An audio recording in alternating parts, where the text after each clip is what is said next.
going to jump right into tonight's demo, and I'm going to share with you that I'm going to be talking to you tonight about tips and tricks around glass painting. So I'm going to do a few designs on some glass pieces, but the idea is to learn some of the process and the strokes. It's not necessarily am I trying to show you some great design, but just how to paint on glass, okay? And some of the things to be aware of, some of the things to watch out for, and ways to lay that paint down so you don't have to do multiple layers of color to get what you want, all right? So I'm gonna go ahead and get overhead and we will get started. All right. So I have a couple of surfaces out here. Let's come down closer here. Oops, there's my belly. You don't need to see that. There we go. All right, so I have a couple of glass plates. And so this is, I think, just, well, it looks like it's about an 11-inch plate because these are 9 inches. So maybe 10.5 to 11 inches. And then this one, I think, same thing, 11 or 12. And so these are clear glass plates. I love painting on these because you can paint on the top or the bottom, and that's called reverse painting if you paint on the bottom where the color and everything shows through. So I'm going to go over a little bit about that tonight and how to build that up, and we're just going to have some fun, okay? So first thing I want to share with you is when you get a piece of glass or ceramic or whatever it is you like to paint on, you want to clean it and get all of the oils off as best as you can, okay? And so I like to use, I put rubbing alcohol in a spray bottle, and I will just spritz this, and these have already been cleaned, but I would spritz this and then clean it with a paper towel, get as much of the oils and residue and things like that off, and then try not to touch the surface where you're going to be applying the paint. And sometimes that's difficult because you really, especially with plates and glasses, that you want to be able to turn in your hand and rotate and things. So I like to use gloves, and these are nitrile gloves, so they're fine for people with latex allergies. And I just go ahead and put those on, and then I don't have to worry about of getting my skin oils and things like that and fingerprints and everything on the glass. Okay, so now let's put out some colors. First, next thing I want to tell you is Plaid makes enamel paints, and this is what their current label looks like, okay? I went out today because I have lots of enamel paints that I've used over the years in a variety of colors, and I wanted to make sure that I shared with you paintings that were using the colors that they currently have in stock. And I was shocked and surprised to see they only have, I think, it's 23 colors right now. So they seem to be reducing their stock of colors in this line. And so that's fine. The only issue I have with that is that the enamels have a glossier finish than our multi-surface paints do. And I like that, especially for glass, because it just kind of goes with the sheen of the glass. But that's not to say we can't use multi-surface along with the enamels. One thing I was shocked and surprised to see is that they don't have magenta in the enamel anymore. That was a surprise. They also don't have a bright yellow anymore. They used to have school bus yellow, and they don't have that. They have lemon custard and some other pale yellow, and that was all that I could find. So I was kind of sad about that, but I know that I can use the multi-surface paints to supplement and fill in those colors where I can't find them in the enamel line. All right, so I'm going to put out some colors tonight and just show you a real quick and easy way that we can work with them. So this is called Lime Punch. So this is our bright green, very similar to our citrus green in multi-surface. And then this is Thicket. They also had, I think, a green forest, but I didn't check to see if they still have that in enamels. Okay. So here we have some greens, and then I'm going to put out, I've got some wicker white right here. Okay. And then I have cobalt hue. Okay, and then I'm going to go ahead and put out some magenta just so you can see the difference in color, in the finish, because it is slightly different. So, question from the people on YouTube, how long do they last? You know what, I don't know, but I can tell you I've had this one. This is a much older label. I've had this for quite a while, and you can see it pours out the bottle just fine. So I'm going to say years and years. And so I'm going to continue working with the colors that I still have. I just know that I can't get any more once I'm out. So that makes me sad. All right, now the next thing I want to share with you is brushes. So long time ago, Donna had her own line of one-stroke brushes in white bristles, okay?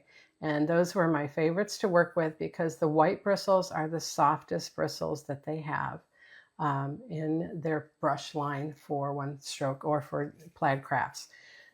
So they still have a white set. It's not as good a quality, and they're a little bit stiffer, but they're still pretty fine. And so the point being, you want to reduce streaks or brush lines, brush marks in your stroking as much as you can. And the white bristle brushes help you do that. That is not to say that you can't use our standard one-stroke green handle or lavender handle brushes. They work just fine. You're just going to have more brush lines or strokes showing when you stroke with those. Then it won't be as smooth of a stroke, okay? So I've got a number 12 flat here. Actually, I want to work with a 3/4 just to start. I'm going to go ahead and do a little leaf design around and just kind of show you. So you still want to get your brush damp in the water, lay it on the paper towel, and then come to load your brush. All right, so I'm going to load these two greens right now. And you're still going to load with lots of paint. And I actually like to use, when I'm working with glass, I want to put even more paint on these brushes, as much as you can handle without getting muddy. Okay, so lots and lots of paint on that brush. Okay, and you work that in, and then make sure you've got plenty of good color on the outside of the brush as well. Okay. We don't use water when we're working on glass because we don't want it to degrade the adherence of the paint itself. But they do have a clear medium that you can use for floating if you like. Okay. All right, so let's come down and get a little closer here. And I'm going to set this square guy off to the side a little bit. Oops. Let's set it there. All right, so here we have, this is just a round glass plate. And what I want to do here is I'm just going to do just a little vine around the edge of the plate. So I'm just going to go like this. We're going to do a little wreath design, okay? Now, when you're up on the chisel, you got to make sure you come back and get plenty of paint because it does get a little thinner as you go around. All right, so I get my main vine, and then we're going to do a pretty little spring wreath.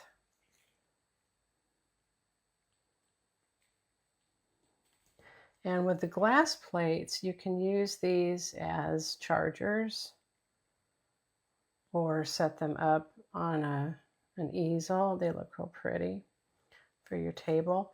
You can put them over top of a white plate and then serve your food on your food plates. Don't serve food on your hand-painted plates, at least not hot food.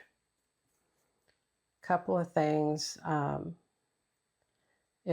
reasons I should say is you don't want to have utensils scratch and take off the paint. Now, you know, if they're properly sealed, the paint shouldn't come off with normal use, but cutting and scraping of metal against it will definitely scratch it over time. Okay. All right. So we have a pretty little vine here. Now I'm going to go ahead and we're going to do some of our wiggle leaves like we do with one stroke. I'm going to side load a little bit of white on this light green edge here. Lots of paint. And then let's set this over here. Oh no, I want to come this way. There's a bit of a glare. I apologize with glass. When you're working with glass, there's almost always a glare from the lights. All right, so we're going to do our heart stroke leaf, and I'm going to just, with pressure, but not as much pressure as you would normally, just lay that paint on there, okay? So it's still pressure, but not half sprung. I'd say it's more like quarter sprung.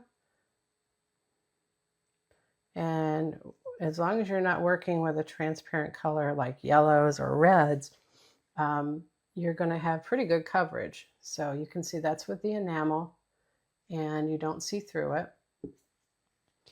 And you just want to make sure that you're using plenty of paint. Let's come over here. And let's do it this way.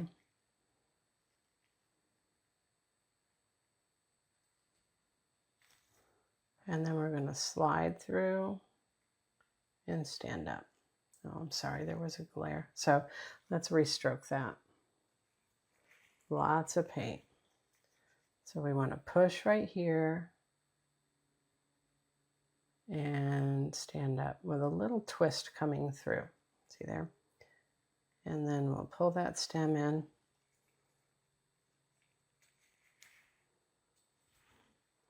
Let's come over here and we'll go in the opposite direction.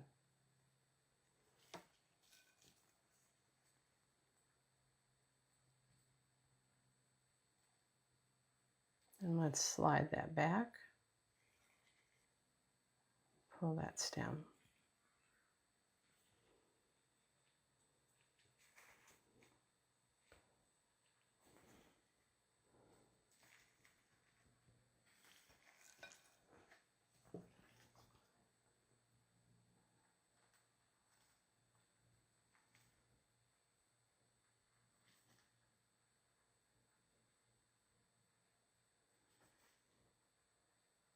Okay, right through there. All right, so you would just go around and continue around that edge of that plate with these leaves. And I'm just going to real quick do that.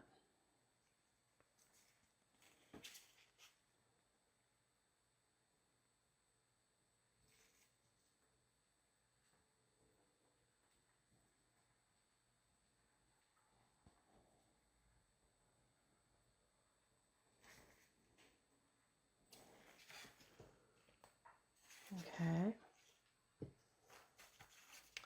I have for years done a business of painting on glass and selling at art shows, craft fairs.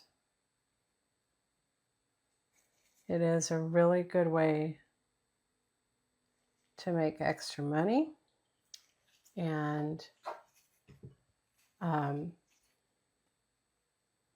the only thing that I didn't care about that process was transporting the glass because it's so fragile. And if you're doing outdoor shows, there's always that risk of weather.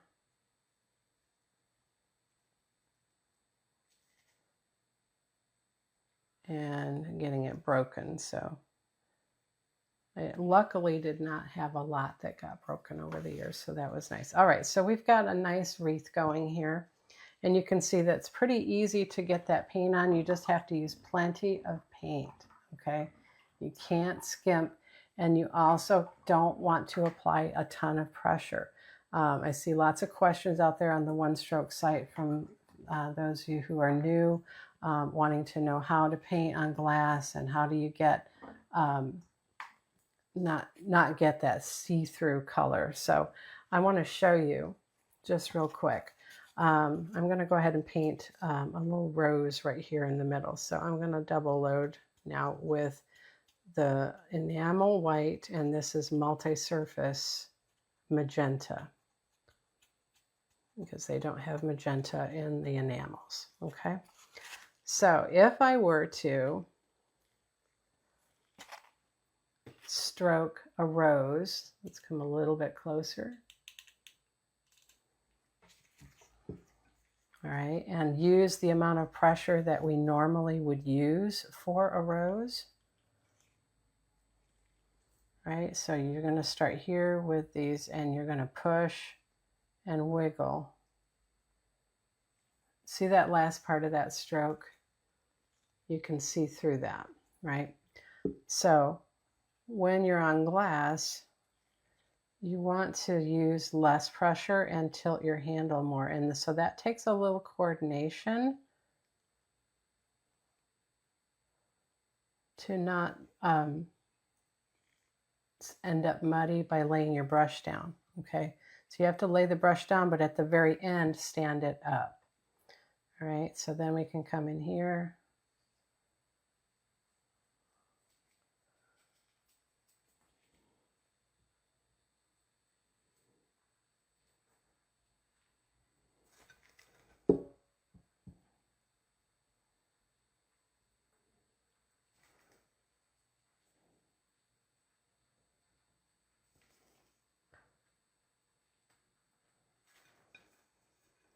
But the white enamel has got really good coverage, so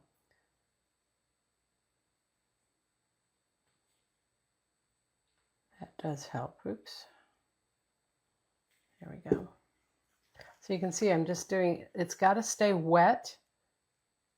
If it starts to dry, then you'll start lifting that paint up. So you got to keep going wet on wet, or if you're seeing it start to dry, then you want to let it dry completely before doing the next layer. All right, so I got to keep working here quickly. And let's see which direction. Let's have this rose pointing this way.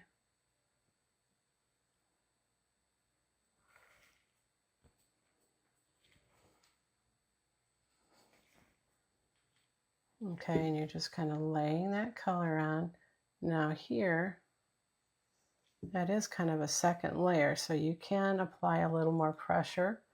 But again, it's wet on wet.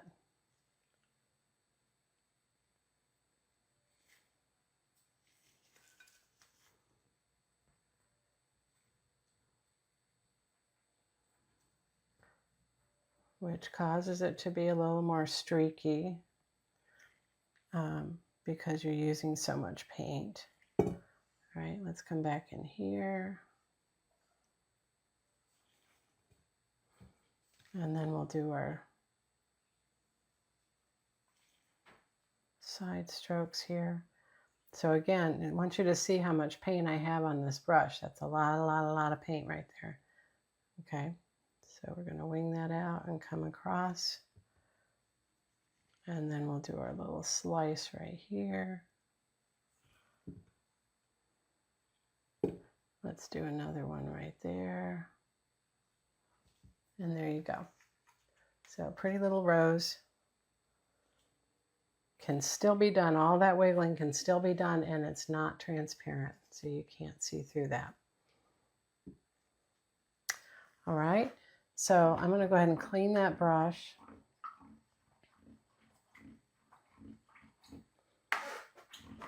And then we're going to get a smaller brush here.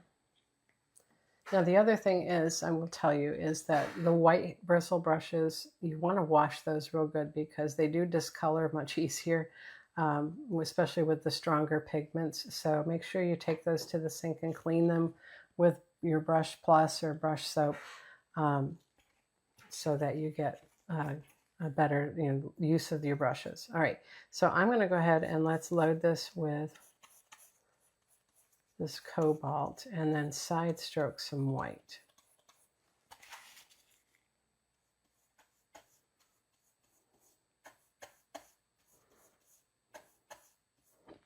Okay, so this is a 12 flat. And I'm going to come right in here and we're going to, let's come up just a little bit closer. So we're going to come and do So here with this stroke also, you can see that it's transparent.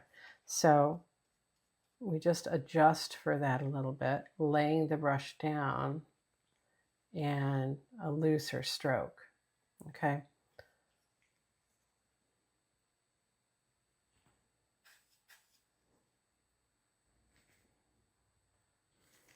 See there?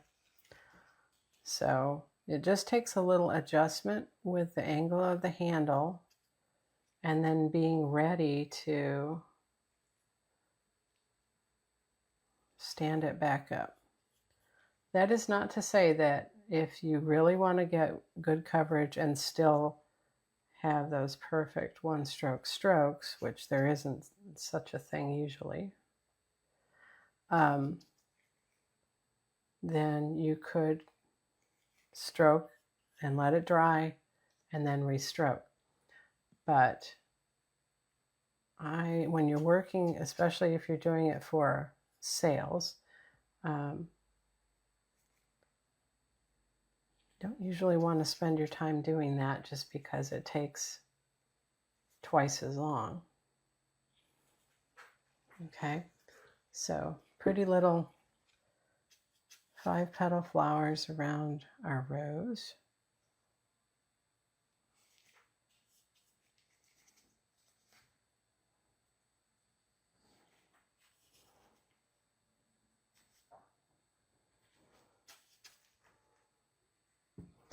And then I'm going to wipe that brush off and come get my green colors on that 12.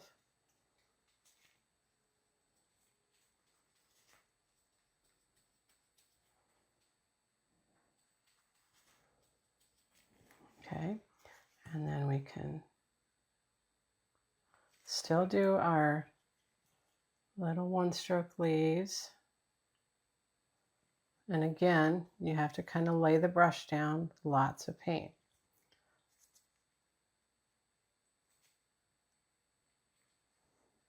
Oops.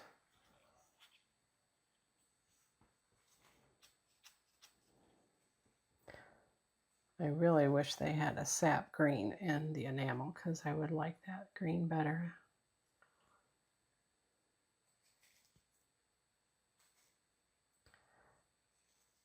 Okay.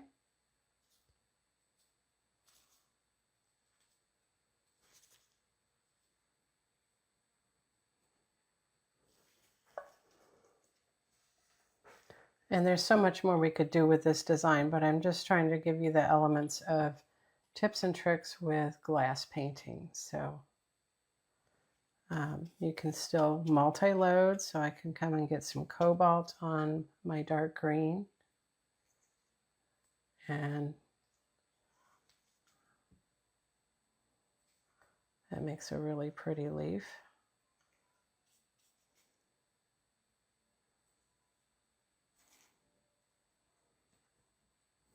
Right.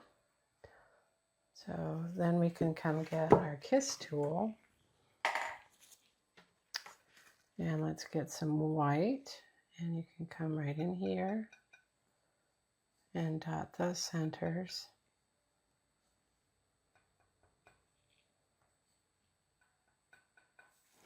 And just a pretty little spring wreath.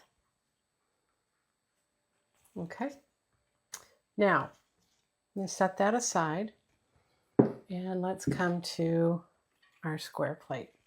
Now, I got these plates I used to live near Toledo, Ohio, and the Libby Glass Factory had an outlet.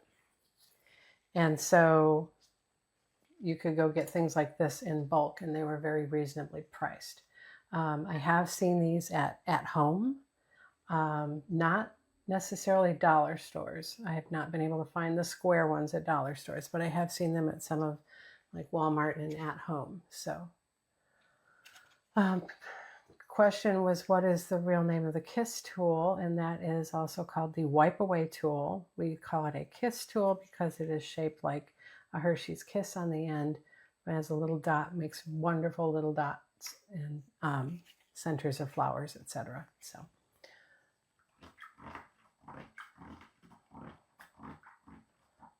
Question also is, if you're going to sell that plate, what do they usually go for? So it depends on your area and what the market will bear. But it's, I mean, this plate right here by itself, I wouldn't sell that for more than $10, right? Just because of how quick it took me to do, and there's not a lot of detail in that. Set of wine glasses with, depending on how much painting is on them, I sell my wine glasses personally for $20 a piece. So, and that's on my Etsy store. Okay, so let's look at these new paints. I want to share with you these pearl paints. And I don't know if it's pronounced pearl or perle, but they're pearlescent acrylic paints. And I want you to know that these are multi-surface. It says so right here on the bottle and on Plaid's website. So these are good for glass. You can bake them just like you can enamels and multi-surface paints. And you can use them with and intermingle them with those colors as well. I'm going to do a pretty little pastel design here. But at first, I wanted to show you some of these colors that I picked out. So this is called Mother of Pearl. So this is the white in this line. And you can see it still has a pretty creamy consistency, but it's a little thinner than our usual multi-surface colors go.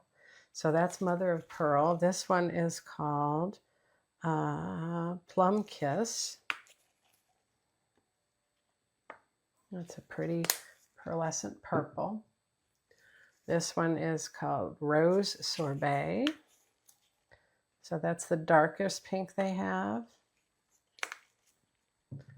This one is Cashmere Blue. They're all mostly pastel colors, at least because of the pearlescent value, I think, of them. And this one is called Mint Chip. All right, so I'm going to put a little bit of that right there. You want to shake these real good. I can see right there I didn't do that, and it's got kind of a unblended paint coming out, is not mixed. So that's a little better. And then this is the yellow lemon meringue. Okay, you can see it kind of runs. So these are thinner. So when you're working on glass, I can tell you right now what's probably going to happen is they're going to be fairly transparent. But a couple of things I want to share with you is I'd like to show you a little bit of reverse painting. All right, so I'm going to flip this over. All right, and we're going to do some daisies. Okay, so the first thing we want to do is we want to have centers on these daisies. And so my centers, I'm actually going to use a scruffy, and I'm going to use some of these enamel paints. So I'm going to start with this light green, right? And that was called Lime Punch. All right, and then I'm going to get some, let's get some of this yellow right here. So I want a light green, yellow center. All right, so you're going to do the center first. So I'm going to start right here, and let's pounce a center. Get a little more of that yellow. All right, and when you flip it over, that's what it's going to look like. Okay. Now, I want you to also see that if you're not happy with a stroke on glass, it's very easy. It's why some of our beginners love to paint on glass and smooth surfaces, because it's very easy just to take a paper towel while the paint is still wet and wipe that right off. Okay. Even if it started to dry, I've been able to take the rubbing alcohol and spray it on there and wipe it right off. Okay. So let's come back here and we're going to repounce that center, because I wanted it round and my scruffy brush didn't deliver a round center. Question is, what's the name of my Etsy store? Same as my other business sites. It's all Michelle My Belle Designs. So we're just going to do 3 centers right here. All right. And then those have to dry before I can do the next step. So I'm going to just grab my heat tool here and dry these.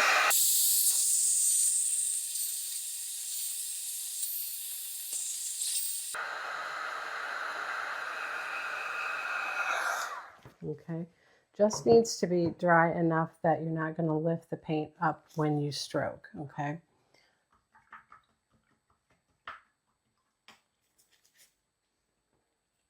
Now let's come get that 12 flat, and I'm going to get some of these pretty colors. So let's start with the purple. Purple for my friend Teresa. I don't know these colors by heart, so I'm not going to be saying them out loud very well. Plum Kiss is what this is called. And then I'm going to come, let's side load some of this white. Let's see how they blend. Okay. All right, so we're going to come right out here. And we're going to stroke and pull in. Very transparent. So very little pressure.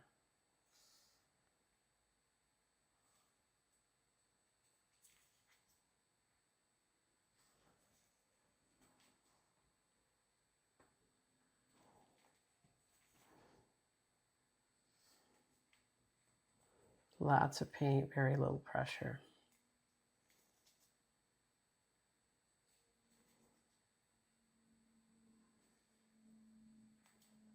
Now, lots of paint is also going to cause these to have ridges.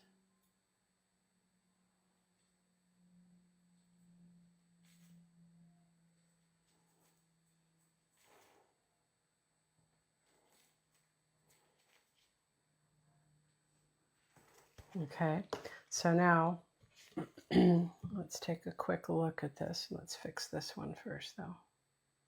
There we go. All right, so now when you flip that over, that's what it's going to look like, and it's got that pretty pearlescent sheen to it. Can you see that? So let's look at some of these other colors. Boy, do they run. So a double loader would be a good idea to use with these, okay, because they're running all over my plate. Let's grab some of this. Let's clean the brush first.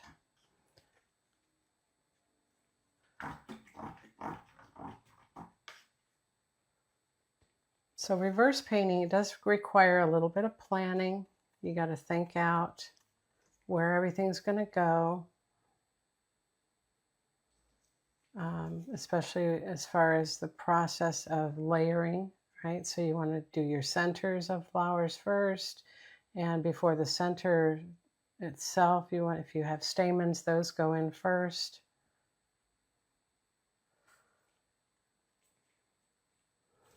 Okay. So let's come and get this pink. And we'll do, I think this is going to work better as singular colors, and probably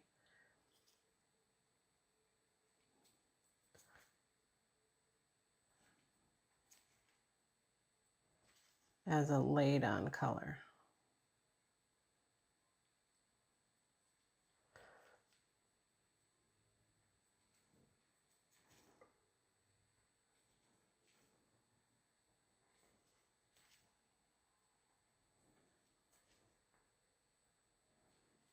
Yeah, so I'm definitely laying that on. Very little to no pressure.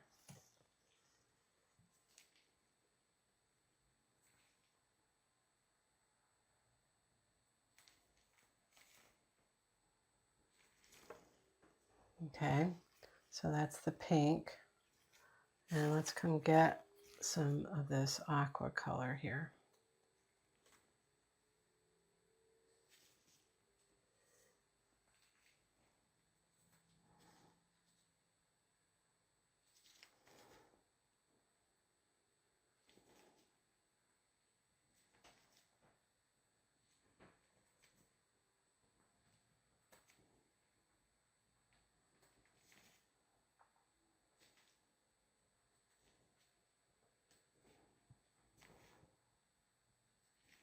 So I still pull the strokes past that center so that when you flip it over, it looks like the center is sitting on top of the petal strokes.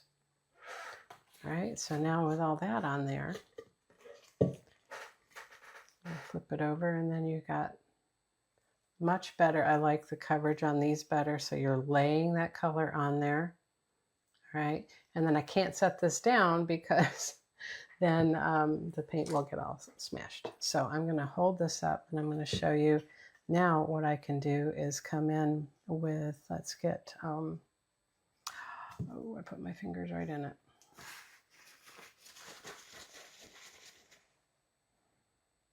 Yeah, so you definitely want to dry that first before you flip it over. Let me fix that real quick. It dries fast. Let's see, that's lifting. So it wasn't dry all the way.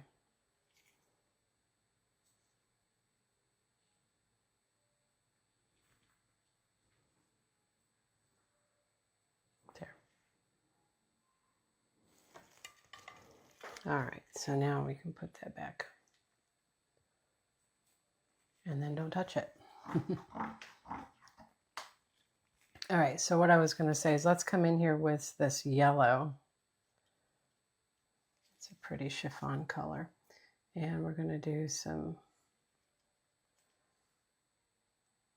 comma strokes.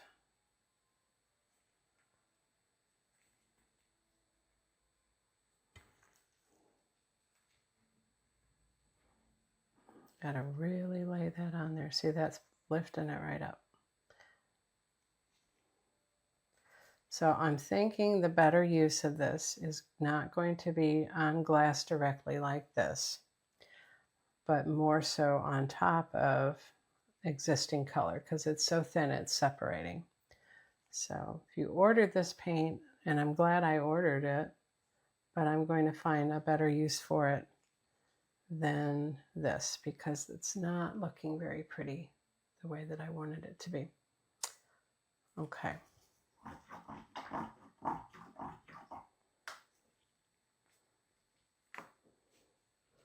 All right, so let's set that aside. And I'm going to try something different. Let's come back to this. And we'll get this pink. That's pretty dry.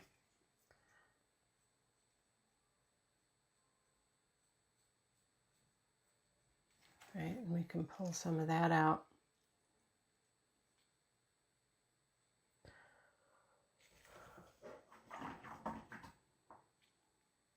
Let's try some of the blue.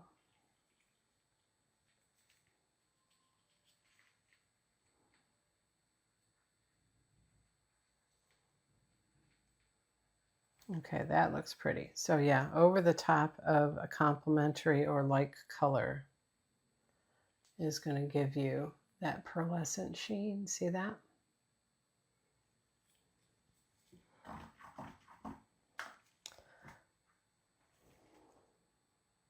Let's go with some of the green. We'll come right over these leaves.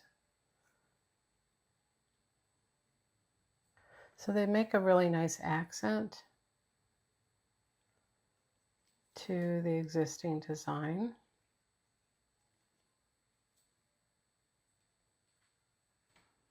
Right, and then these would look like shadow leaves over the top. So you'd have that transparent, pretty look.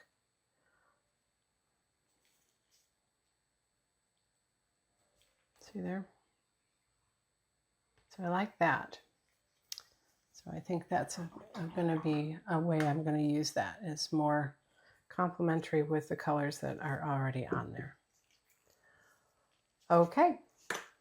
Well, there you have a couple of different ways, and we played with those pearl paints, so that was kind of fun. I learned some things, and I hope you did too, right? Things to do, things not to do. So I hope you enjoyed that demonstration, and I hope you will give those paints a try, and give glass painting a try if you haven't. Just have patience, get a couple of inexpensive pieces, and start first with something simple until you get the feel of it. So don't start in on a big complex design right away. All right.